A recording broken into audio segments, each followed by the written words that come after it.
بسم اللہ الرحمن الرحیم۔ السلام علیکم۔ ایک شخص نہایت امیر تھا۔ اس کے پاس اتنا پیسہ تھا کہ وہ کچھ بھی خرید سکتا تھا، لیکن اس کے ساتھ ایک مسئلہ تھا، اور وہ یہ کہ اس کی آنکھوں میں مسلسل رہنے والا درد رہتا تھا۔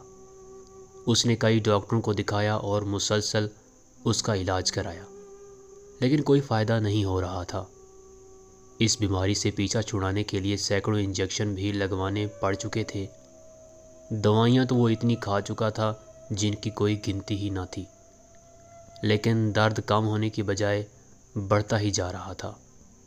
ڈاکٹروں نے تھک کر اسے جواب دے دیا۔ آخر میں ایک ایسے بزرگ کو اس شخص کی آنکھوں کا درد ٹھیک کرنے کے لیے بلایا گیا جو ناقابل علاج مرض ٹھیک کرنے کے ماہر سمجھے جاتے تھے۔ بزرگ نے پہلے تو امیر شخص کے مسئلے کو سمجھا اور پھر کہا کہ کچھ وقت کے لیے اس شخص کو صرف گلابی رنگ اور گلابی اشیاء کو ہی دیکھنا ہے، اور کوشش کرنی ہے کہ کوئی اور رنگ گلابی رنگ کے علاوہ اس کی آنکھوں پر نہ پڑے۔ امیر شخص نے فوری طور پر پینٹروں کو بلایا اور کئی گلابی رنگ کے ڈبے خریدے، اور ان پینٹرز کو ہدایت دی کہ جو چیزیں بھی اس کی نظر سے گزرنے کے امکانات ہوں انہیں گلابی رنگ سے رنگ دیا جائے۔ کچھ دنوں میں ان صاحب کا گھر، آفس، فیکٹریوں کے در و دیوار، کپڑے، جوتے، کرسی، میز، بستر، کھڑکیاں، گھر کا ساز و سامان، گاڑی، نوکر چاکر کی وردیاں، یہاں تک کہ کھانے پینے کا سامان بھی گلابی رنگ کا ہو گیا۔ اس امیر شخص کی آنکھوں کو سکون تو ملا، لیکن وہ امیر شخص اپنے گھر و دفتر میں قید ہو کر رہ گیا۔ نہ کہیں گھومنے جا سکتا تھا، نہ کھڑکیوں سے باہر جھانک سکتا تھا۔ اس کا جینا دوبھر ہو گیا۔ کچھ دنوں کے بعد آخر اس نے انہی بزرگ کو دوبارہ بلوایا۔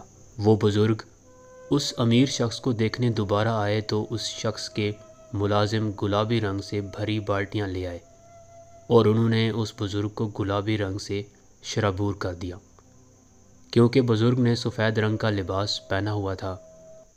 اس کے بعد جب بزرگ اس امیر شخص کے سامنے پہنچے تو زور سے ہنستے ہوئے بولے، ارے بھائی، اگر آپ نے صرف ایک گلابی رنگ کے شیشوں والا اینک ہی خرید لیا ہوتا تو آپ کا بہت سا سامان، دیواریں اور برتن وغیرہ برباد ہونے سے بچ جاتے، اور آپ کا بہت سا مال و دولت بھی بچ گیا ہوتا، اور اس اذیت سے بھی بچ جاتے جو آپ پر گھر میں قید رہ کر گزری ہے۔